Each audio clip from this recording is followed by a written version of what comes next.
की जय। नर्मदा मैया की जय।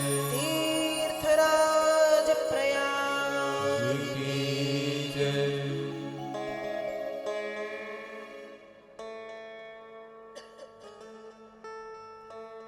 बड़े सौभाग्य की बात है, श्रीमद् भागवत कथा के षष्ठम दिवस की पावन बेला में हम आप सभी श्रद्धालु भक्तजन शांति, आनंद, उत्साह, प्रसन्नता के साथ प्रवेश कर चुके हैं। कल आप सबने 5वें दिन की कथा के अंतर्गत भगवान आनंद कंद श्री कृष्णचंद्र की बाल लीलाओं को, अनेक बाल लीलाओं को सुना। भगवान ने कालिया का मान मर्दन किया, भगवान ने श्री गिरिराज जी की महिमा का विस्तार किया। देखो, भगवान की जो गिरिराज जी की कथा है ना, उस कथा में से कई प्रसंग निकलते हैं। एक कथा तो कल आपको सुनाई कि पूर्व समय में, मतलब त्रेता में, राम जी ने वरदान दिया है गिरिराज जी को कि द्वापर में तीनों लोकों में महिमा का विस्तार करूंगा। कल आप सबने ये सुना होगा। गिरिराज जी की जो कथा है या गोवर्धन लीला जो है, उस गोवर्धन लीला ने भारत को एक बहुत बड़ी भक्तिमती देवी दी है, जिसे कहते हैं प्रेम की पराकाष्ठा, जिसने भगवान कृष्ण के लिए पाई है। वृंदावन में बहुत ध्यान से सुनना, वृंदावन में एक गोपी थी। वृंदावन में एक गोपी थी। उस गोपी का नाम है माधवी। क्या नाम है? माधवी। वो गोपी ब्याह करके आई है किसी दूसरे गांव से। तो उस गोपी की मैया ने उसको ये सिखा करके भेजा है कि देखो, वृंदावन में एक बालक है, उम्र तो कम है, लेकिन गोपी तू एक बात मेरी मानना बिटिया, उसको देखना मत। क्या करना? देखना मत। यदि वो तेरे सामने आके खड़ा हो जाए तो तू मुंह फेर लेना। यदि वो तेरे सामने आके खड़ा हो जाए तो तू आंखें बंद कर लेना। यदि वो तेरे सामने आके खड़ा हो तो तू लंबा सा घूंघट मार लेना, लेकिन उसको देखना मत। देखना मत। अब माधवी ने अपनी मैया की बात की गांठ बांध ली। अब माधवी ब्याह करके जब वृंदावन आई है तो भगवान कृष्ण है। भगवान कृष्ण जब भी किसी का ब्याह होता है तो भगवान पहले बहू देखने जाते, दुल्हन देखने जाते। छोटे से तो है और कोई मना भी नहीं करता, लाडले हैं। अब भगवान ने जब देखा कि एक नई बहू आई है तो भगवान देखने पहुंचे। खूब देर तक भगवान बैठे रहे। जब माधवी ने घूंघट नहीं खोला तो भगवान प्यार से कहते कि मैया, भाभी, थोड़ा सा मुखड़ा दिखा दे। वो और घूंघट खींच के बैठ गई।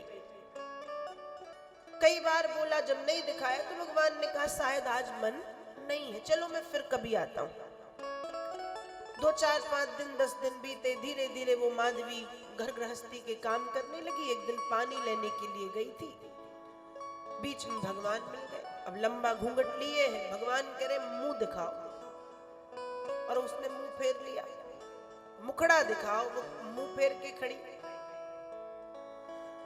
बार बार अब भगवान कहे कि आज तक ऐसा कोई वृंदावन में नहीं कि जिसको मैं कहूं कि मुखड़ा दिखा और उसने दिखाए नहीं। तू बड़ी कहीं की आई है। इतना बार बार कहने के बाद भी अपना मुखड़ा नहीं दिखा सकती। क्या है तेरे ऐसे मुखड़े में? और भगवान ने उस समय माधवी से कहा कि अब तू तड़प जाएगी मुझे देखने के लिए।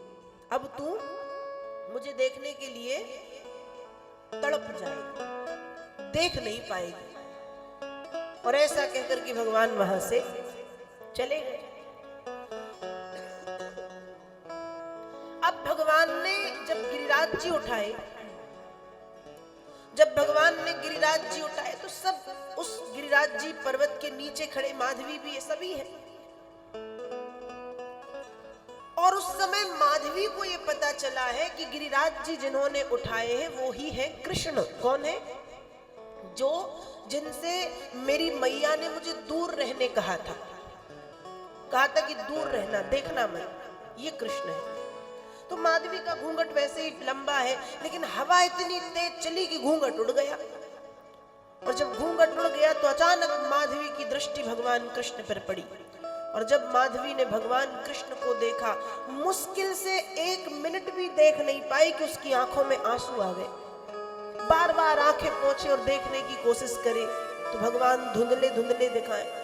क्योंकि एक बार में जब भगवान की सुंदरता देखी तो मतलब वो देख के रह गई कि मैं इनसे इतने दिन दूर थी। मैंने ऐसे कौन से पाप किए कि मेरी मैया ने इनसे मुझे दूर रहने के लिए कहा।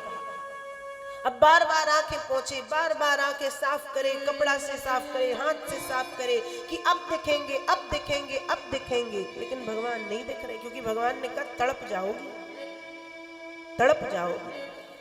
और उस समय भगवान किस रूप में है? गिरधर के रूप में। गिरधर है ना, गिर को धारण करने वाले गिरधर। तो माधवी ने सबसे पहले भगवान के गिरधर रूप को देखा है। तो उस समय जब कहा कि तड़प, भगवान ने पहले कह दिया कि देखने के लिए तड़प जाओगी। बाद में जब माधवी ने भगवान के चरण पकड़े और क्षमा मांगी है कि मुझे क्षमा कर दो, मुझे नहीं मालूम था कि मैं कितनी अभागी हूं कि इस रूप से मैं अब तक इतना दूर भाग रही थी। जहां शांति है, जहां आनंद है, जहां परमानंद है, इस परमानंद से मैं घबरा रही थी। मैं कितनी बड़ी अभागन हूं, क्षमा करो, मुझे क्षमा कर दो। भगवान ने कहा अपराध तो हुआ है कि मैं आ रहा था कि चेहरा दिखाओ और तुम भाग रही थी। ऐसे क्षमा नहीं करूंगा, इंतजार करो। क्या करो? इंतजार। माधवी ने कहा कितना कितना इंतजार? भगवान ने कहा 1 युग का। कितना इंतजार? 1 युग। गिरिराज जी की लीला कब हुई? द्वापर में। भगवान बोले 1 युग का इंतजार करो, तब मैं दिखूंगा। और उस समय से माधवी ने भगवान के वियोग में तड़पना शुरू किया। और वही माधवी कलयुग में मीराबाई बन करके आती है। वही माधवी कलयुग में मीराबाई बन करके आती है। जैसे माधवी ने सबसे पहले भगवान के गिरधर रूप को देखा है, उसी समय जब मीरा छोटी सी थी और मीरा के घर में जब एक संत जी आए हैं तो वो भी एक गिरधर रूप भगवान का लेके आए। इसलिए आप देखो मीरा के भजनों में हमेशा ये रहता है, मेरे तो गिरधर गोपाल दूसरो ना कोई। मीरा ने भगवान के गिरधर रूप को पूजा है और गिरधर रूप को देखा है सबसे पहले। तो मीरा क्या कहती है? मेरे तो गिरधर गोपाल दूसरो न कोई। तो माधवी 1 युग के वियोग को सह करके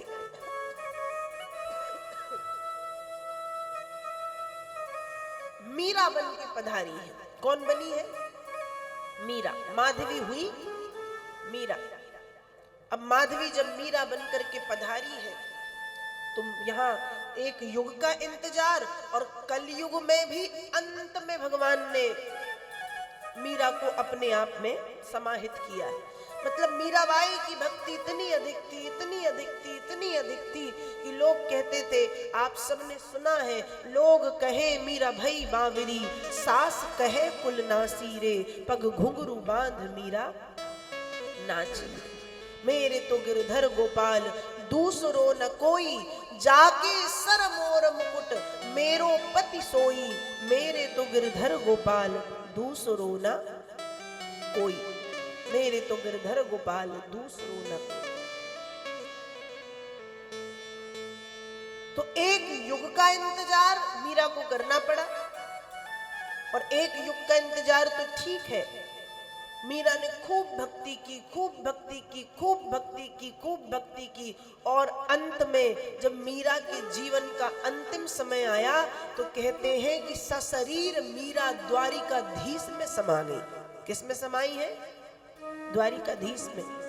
हमने सुना है कि भक्तों के शरीर से प्राण निकल करके भगवान में समाते हैं, या ज्योत निकल कर भगवान के चरणों में चली जाती है, लेकिन मीराबाई के लिए कहा जाता है कि सा शरीर मीराबाई भगवान के अंदर प्रवेश कर गई है, सा शरीर गई है मीरा। तो ये गिरिराज जी की जो लीला है, इसी लीला से भक्तिमती मीराबाई की प्राप्ति हुई है। तो कल आपने गिरिराज जी की कथा सुनी थी। भगवान ने गिरिराज जी को धारण करके बड़ा सुंदर ज्ञान का उपदेश दिया है और प्रेम लक्षणा भक्ति बताई है जो मीरा ने की।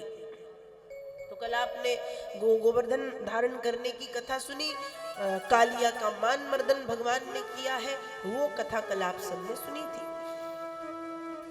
ब्रजमंडल में रह करके भगवान ने एक और बहुत सुंदर लीला की, जो भगवान की सबसे महत्वपूर्ण लीला है। मैंने आपको कल बताया था कि भागवत में महत्वपूर्ण है 10वां स्कंद, 10वां स्कंद।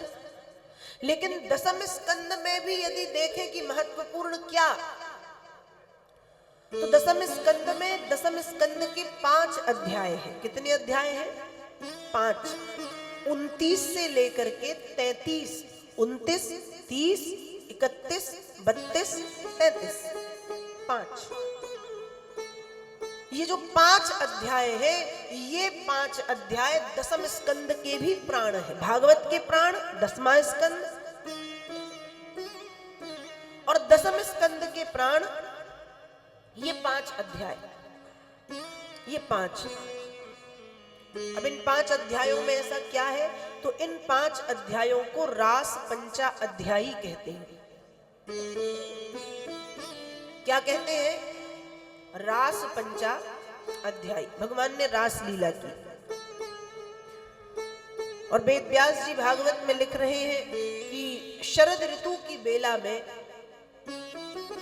शरद पूर्णिमा की रात्रि है। पूर्णिमा की रात्रि, पूर्णिमा का चंद्रमा बहुत बड़ा होता है, तो पूर्णिमा की रात्रि है। 16 कलाओं से युक्त होकर के चंद्रदेव पूर्व दिशा में, प्राची दिशा में प्रकट हुए हैं। और जब चंद्रदेव प्राची दिशा में प्रकट हुए हैं 16 कलाओं के साथ पूर्ण रूप से, जब चंद्रदेव प्रकट हुए, भगवान यमुना जी के किनारे हैं, रात्रि का समय है, शाम का समय, और भगवान ने बांसुरी बजानी शुरू कर दी। और जब बांसुरी बजानी शुरू की तो वेद व्यास जी लिख रहे हैं, इति वेणुरवं राजन सर्वभूत मनोहरम श्रुत्वा ब्रजस्त्रिया सर्वा वर्णयन्ता इति वेणुरवं राजन सर्वभूत मनोहरम। महाराज, यही कृष्ण का वेणुरव है। वेणुरव मतलब यही कृष्ण का वेणु गीत है। भागवत में एक गीत आता है जिसको कहते हैं वेणु गीत। तो भगवान ने जब शरद पूर्णिमा की रात्रि में बांसुरी बजाई है, उसको कह दिया इति वेणुरवम, ये कृष्ण का वेणु गीत है, जिस वेणु गीत ने सर्वभूत मनोहरम, संसार के समस्त प्राणियों के मन को मोहित किया है। प्राणी मतलब पशु, पक्षी, चर, अचर, जलचर, थलचर, नभचर, सबके मन को मोहा है। इति वेणुरवम राजन सर्वभूत मनोहरम श्रुत्वा ब्रजस्त्रिया सर्वा वर्णयन्ता भिरे भिरे, सबके मन को मोहा है। भगवान ने जब बांसुरी बजाई और शाम के समय गोपियों ने जब भगवान की बांसुरी के स्वरों को सुना है, तो वेद व्यास जी लिख रहे गोपियां अपने अपने काम में लगी हैं। कोई गैया का दूध दोह रही है, कोई श्रृंगार कर रही, कोई स्नान कर रही, कोई भोजन पका रही, कोई कुछ कर रही, कोई कुछ कर रही। लेकिन जब बांसुरी सुनी तो निसम्य गीतम तदनंग वर्धनम ब्रज स्त्रिया कृष्ण गृहीत मानसा आजग मुरन्योन्यम लक्षितोद्यमा सयत्र कांतो जवलोल कुंडला। जब भगवान ने बांसुरी बजाई तो कहा गोपियों के अंग प्रत्यंग में वर्धन होने लगा। वर्धन मतलब अंग प्रत्यंग में एक स्फूर्ति आ गई, एक तेज आ गया, एक ओज आ गया। अंग प्रत्यंग में एक विद्युत जैसा संचार, जैसे करंट दौड़ गया हो शरीर में, ऐसा हुआ गोपियों के साथ। फिर गोपियों ने क्या किया, कहा गोपियां उठ करके अपने अपने स्थान से खड़ी हुई। जो गोपी गैया का दूध दोह रही थी उसने गैया का दूध लगाना छोड़ा, दूध रखने वाला बर्तन गाय के 4 पैरों के बीच में ही रख दिया और वैसे ही भागी। एक गोपी स्नान कर रही थी, इतने में बांसुरी की आवाज आई तो स्नान विस्नान छोड़ के उल्टे पुल्टे आधे अधूरे जो कपड़े मिले तो पहने और चल दी। एक गोपी पतिदेव को भोजन परोस रही थी, भोजन परोसना छोड़ा और वैसे ही चल दी। एक भोजन कर रही थी तो भोजन करना छोड़ा, कौर मुंह में है, पानी भी नहीं पिया, वैसे ही चल दी। एक गोपी श्रृंगार कर रही थी, पैरों की दोनों पायलों को जोड़ के गले का हार बनाया है और हार का पता नहीं। एक गोपी काजल लगा रही थी, अब काजल जब लगाया तो बांसुरी के धुनों में ऐसी डूबी ऐसी डूबी ऐसी डूबी कि पूरे चेहरे में उसने काजल लगा लिया। और जब पूरे चेहरे में उसने काजल लगाया और वैसे ही जा रही है तो दूसरी गोपियां कहती तुम ऐसे जाओगी? हाँ ऐसे जाऊंगी, कोई दिक्कत? कहा दिक्कत हमको नहीं, दिक्कत तुमको होने वाली है। दिक्कत क्या?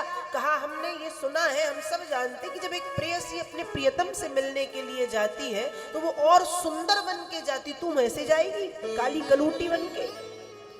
कृष्ण तुमको देखेंगे भी नहीं।